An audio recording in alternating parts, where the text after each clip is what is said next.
기도의 여인 한나가 아들을 달라는 간구에 응답으로 태어난 아기가 사무엘입니다. 사무엘은 이스라엘의 제1대 왕인 사울을 세운 제사장이었기 때문에 주전 1100년 전 인물입니다. 그 사무엘이 있을 때 이스라엘은 태평성대를 누렸습니다.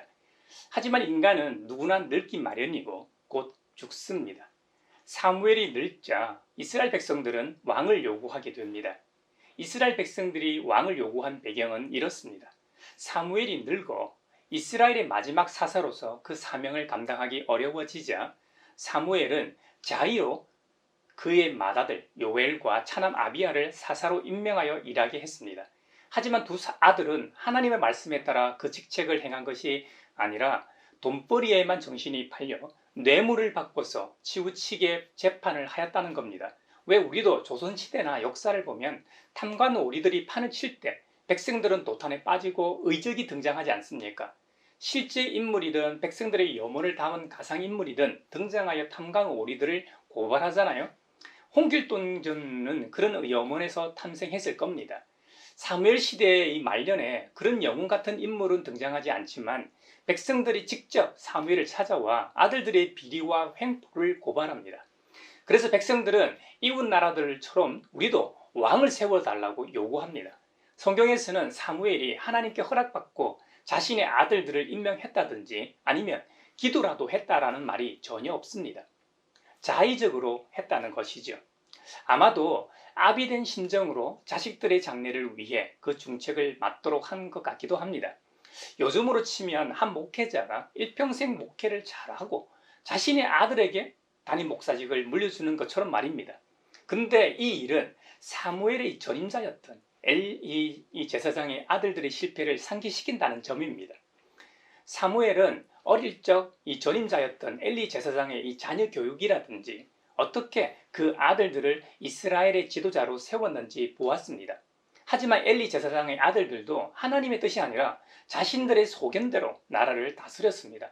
성경에서는 그들의 행실이 입에 담기도 부끄러운 짓까지 행했고 주님을 무시하였다고까지 기록합니다. 그래서 그들은 블레셋과의 전쟁에서 승리의 보증 수표와도 같았던 이 언약궤를 가지고 있었음에도 불구하고 하나님의 언약궤는 약탈당하고 엘리의 두 아들 홈리와 비느하스는 그 블레셋과의 전쟁에서 전사하게 됩니다. 엘리 제사장은 두 아들의 전사 소식과 함께 하나님의 언약궤가 빼앗겼다는 소식을 듣고 충격받아 앉아있던 의자에서 뒤로 넘어져 문 곁에서 쓰러져 목이 부러져 죽는 비참한 결말을 맞이하게 됩니다. 불행하게도 위대한 제사장이요 마지막 사사였던 사무엘도 자식 문제에서는 자유로울 수 없었던 모양입니다. 이 자신의 자식들은 엘리 제사장의 아들들처럼 되지 않길 바랬을 텐데 사무엘이 누렸던 위치 때문이었을까요? 아니면 권력 때문이었을까요? 똑같은 전철을 밟게 됩니다. 참으로 안타까운 일입니다. 엘리 제사장의 두 아들들의 잘못은 하나님께 드리는 제사를 제멋대로 드렸다는 점입니다. 반면 사무엘의 이 두 아들들의 잘못은 재판 과정에서의 왜곡이었습니다. 뇌물을 받고 재판을 왜곡했다는 것이죠. 요즘 이 시대에도 정관예우로 인해 사건의 결과가 달라지는 경우가 엄청 많음을 온 백성이 다 압니다. 이것은 한 사회의 근본적인 존재 이유를 뒤흔드는 일입니다. 모든 사람을 위한 정의를 특혜나 선택적 수사로 권력을 오남용하는 것들입니다.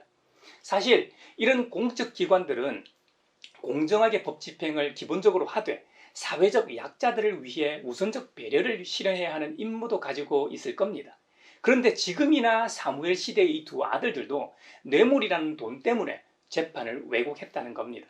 심지어 신정 통치 시대인 고대 이스라엘에 있어서 신앙이라는 것은 삶과 깊이 연결되어 있었습니다. 하나님과의 언약적 관계를 파기하는 우를 범하고 말았던 것입니다. 그래서 백성들의 대표인 장로들은 다른 이웃 나라와 비슷한 통치를 원하였습니다. 이 국민들의 요구는 이스라엘 공동체의 성격과 정체성에 대한 심각한 문제 제기였습니다. 여러분, 이스라엘이 어떤 나라입니까? 출애굽과 시내산 언약에서 살아계신 창조주 하나님으로부터 선택받은 특별한 선민이었습니다. 그들은 자아인식을 깨는 제안을 하고 있는 것입니다. 이 제안에 대해 하나님께서는 사무엘에게 말씀하시기를 백성의 말을 들으라고 말씀하십니다. 듣다라는 원어는 쇠마입니다. 들으라는 말인 이 쇠마를 하나님께서 무려 2번이나 말씀하십니다. 꼭 들어주라는 겁니다. 하나님께서 매우 화나셨음을 알 수 있는 대목입니다. 사실 이스라엘의 역사는 그들의 삶의 원천인 하나님을 버림과 다른 신들을 쫓아가기라고 할 수 있습니다. 왕에 대한 요구는 지속적인 이 불신이 세상 제도라는 한 단계 높은 차원에서 수행되고 있는 것일 뿐입니다. 한마디로 이스라엘이 하나님을 삶의 원천과 통치로 받아들이지 않겠다는 선언과도 같습니다. 하나님께서는 그들에게 엄히 경고하라고 말씀하십니다. 이스라엘 스스로 내린 결정에 대하여 값을 치르게 될 것이라는 말이기도 합니다. 눈에 보이는 이 힘을 가진 왕을 요구하는 자들에게는 그 요구가 순진하고 합리적인 것처럼 보였을 겁니다. 주님께서는 이 세상을 만드신 분이십니다. 그러니 왕을 요구하는 사람들보다 훨씬 더 많이 알고 계시겠죠. 아마도 항상 매번 이와 같은 방식으로 요구하는 백성들에게 진절머리가 나 있으셨을 겁니다. 물론 그럴수록 애착도 함께 나타내시지만 말입니다. 그런데 그 왕권을 통해 백성인 너희들이 어떤 삶을 살지 말씀하시는데 너무나 섬뜩합니다. 구약 성서에서 경고하는 공권력의 남용에 대한 가장 중요한 부분입니다. 사무엘상 8장에서 기록하고 있는 이 억압적인 정치 권력에 대한 내용이 성경 기록과 편집 과정을 염두에 둘 때 솔로몬 이후의 것인지 이후 국가들의 증거로부터 반영된 것인지 정확히는 알 수 없지만 어느 쪽이든지 간에 이 기록은 중앙 집중적인 정부의 폐해를 고발하고 있다는 점입니다.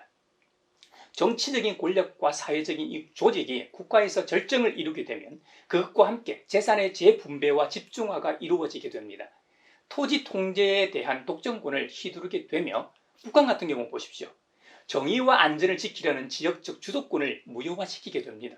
또한 중앙 집권적 정부의 사업은 세금 부과, 재산 몰수, 노동력 착취와 군사적 목적으로 징벌하게 된다는 점이죠.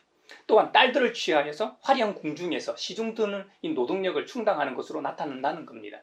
이 밭과 포도원을 빼앗는 것은 오늘날의 이 농사 사업과 별다르지 않은 형식의 토지 독점권을 말하는 것일 겁니다. 또한 왕에게는 권력과 충성의 하부 조직을 유지하기 위한 수단으로서 가장 신뢰하는 동맹들에게 땅을 재분배해 주어야 할 필요가 생기게 되지 않습니까? 참으로 흥미로운 점은 하나님께 바치던 11조와 같은 개념의 10%의 세금을 언급하십니다. 이것은 시간이 지남에 따라 세금을 내지 못하는 백성들을 노예 신분으로 전락시킬 수 있음을 상기시킵니다. 사무엘상 8장에서 주님께서 사무엘을 통해 엄히 경고하시는 왕권의 폐해는 에스겔서 34장에 그대로 나타납니다. 이스라엘의 왕이라는 이 작자는 나라라는 공동체를 단 한 사람 통치자 자신의 안녕을 위하여 사용하였다는 비난을 받고 있습니다. 에스겔서에서는 자기 자신만을 돌보는 이스라엘의 목자들, 즉 왕 같은 최고 지도자들을 가리킵니다. 이 목자들은 양떼를 먹이고 돌보는 사람들 아닙니까? 그런데 그들은 살찐 양을 잡아 기름진 것을 먹고 양털로 옷을 해 입기는 하면서 양떼를 먹이지는 않았다고 지적하십니다. 사회적 약자인 양들을 돌보지 않았고 병든 것을 고쳐주지 않았으며 다리가 부러지고 상한 것을 싸매어 주지 않았다는 겁니다. 오히려 양떼를 강압하고 폭력으로 다스렸다고 고발합니다.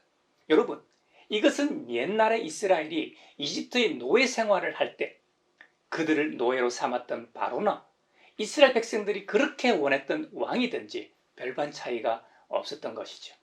왕권은 원리적으로 파괴되는 불평등과 계층 간의 심화를 발생시키기 마련이라는 말입니다.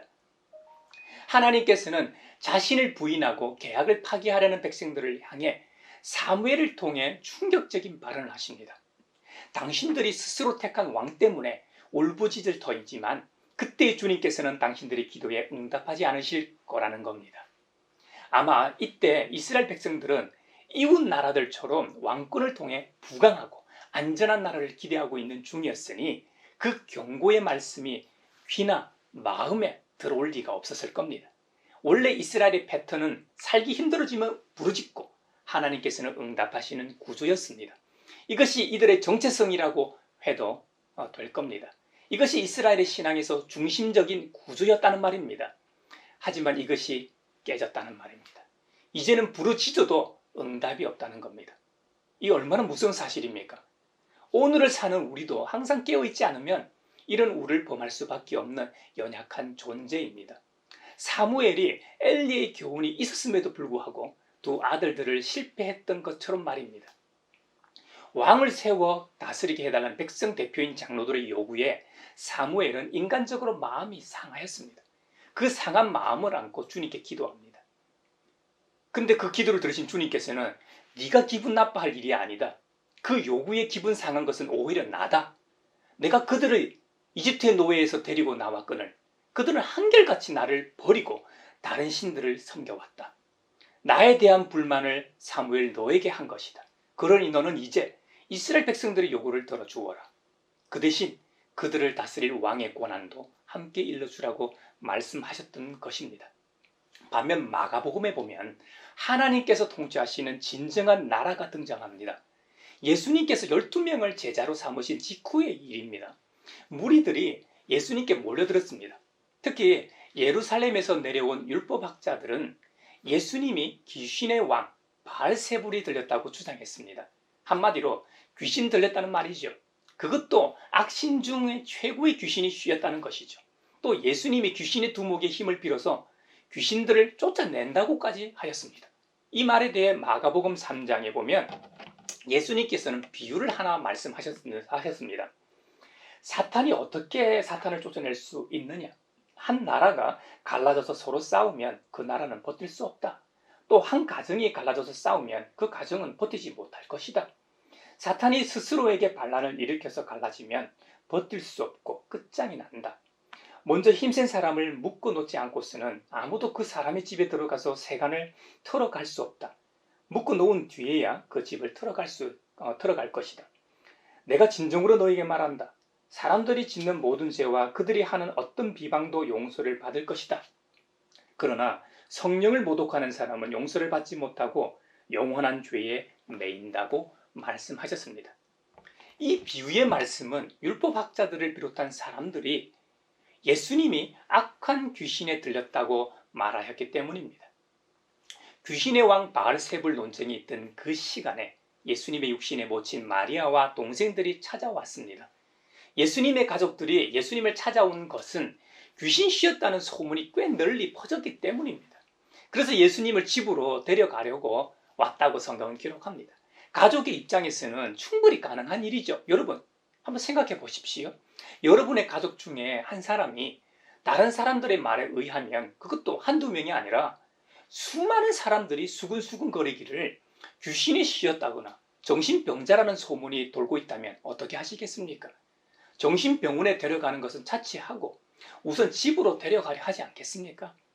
예수님의 가족들도 그렇게 하려고 왔던 것이죠.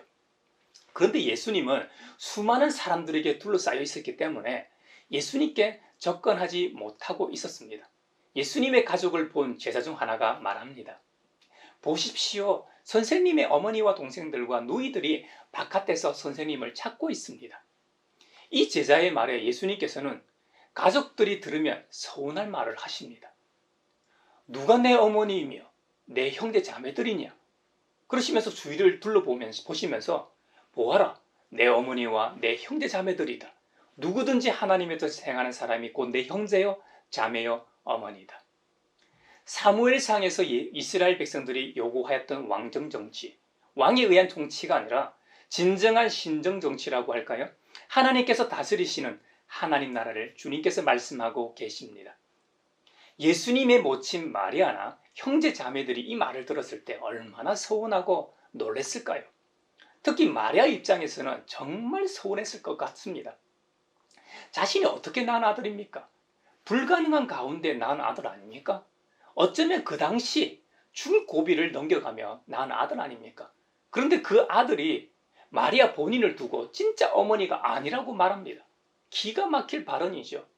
아마도 그 당시는 마리아도 형제자매들도 그 말의 참뜻을 깨닫지 못했을 겁니다. 하지만 예수님의 십자가 사건과 부활 사건을 통해 그들은 비로소 깨닫게 되었을 겁니다. 왜냐? 특히 동생 야고보는 베드로와 더불어 예루살렘 초대교회의 중요한 지도자였기 때문입니다. 예수님의 가족들이 진정으로 주님의 말씀을 깨닫지 못했다면 어떻게 예수님을 믿고 따르는 무리의 일원으로 공동체를 구성할 수 있었을까요? 여러분, 이것이 기독교의 신비입니다. 예수 그리스도를 통하여 새로운 가족 공동체가 탄생하는 그 말입니다. 이래서 교회가 중요한 것이죠. 교회는 하나님 나라의 모형이요, 하나님 나라의 맛을 보는 출발선입니다. 우리 눈에 보이게 모이는 교회는 문제가 발생할 수 있습니다. 그 교회를 구성하는 성도라고 불리는 사람들은 바로 저와 여러분은 완전하지 않기 때문입니다. 하지만 예수님을 머리로 둔 본질적인 교회는 완전합니다. 보편적이고 우주적인 교회는 불가시적입니다. 이 교회는 2000년 전이나 현재나 앞으로도 머리 대신 그리스도를 중심으로 하여 택함을 받은 모든 사람들로 구성된 공동체입니다. 이 교회야말로 주님의 몸된 교회입니다. 우리 그리스도인들이 추구해야 할 교회가 바로 이런 교회인 것이죠. 우리 가양교회도 이런 교회가 되기 위해 그리스도 안에서 믿음의 다른 박질을 하고 있는 것이죠.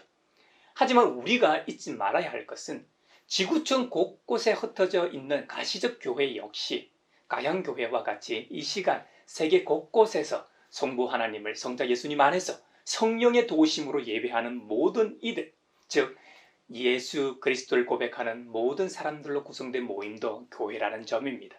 또 기억해야 할 것은 지상의 교회는 아무리 순결하다고 해도 혼합과 과오에 사로잡혀 있다는 점입니다. 어떤 교회는 너무나 타락해서 그리스도의 교회라 하기보다 사탄의 회당이라고 부를 수밖에 없기도 합니다. 그럼에도 불구하고 지상에는 언제든지 하나님의 뜻에 따라 하나님께 예배를 드리는 교회가 있을 것입니다. 육신의 장막을 입고 있는 그리스도인은 비그리스도인과 똑같이 그 사람은 낡고 늙어갑니다. 하지만 그리스도인인 우리의 속사람은 그 사람과 달리 날로 새로워진다고 사도 바울은 고린도후서에서 말합니다. 우리가 이 땅에서 겪는 모든 것들은 일시적인 고난에 지나지 않는다고 강조합니다. 또한 이 땅의 고난이나 역경, 여러 가지 시험거리들은 비교할 수 없을 정도로 영원하고 크나큰 영광을 우리에게 이루어준다고 합니다.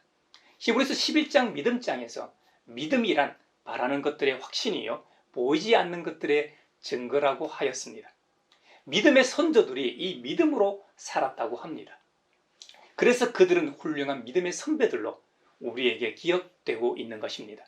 믿음이라는 것이 어떤 것입니까?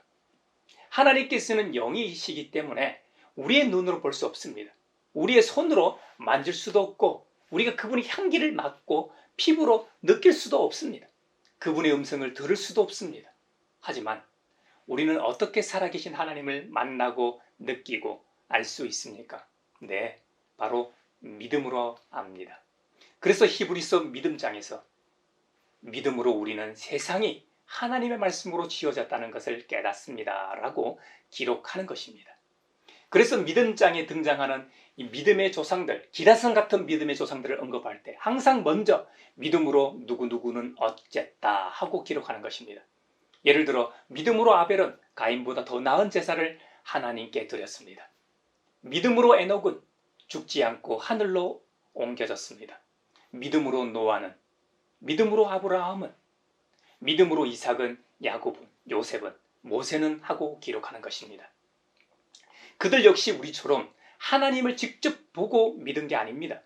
모두 다 한결같이 믿음을 통해 하나님을 바라보았던 것입니다. 살아계신 하나님은 믿음으로만 믿어지는 것입니다.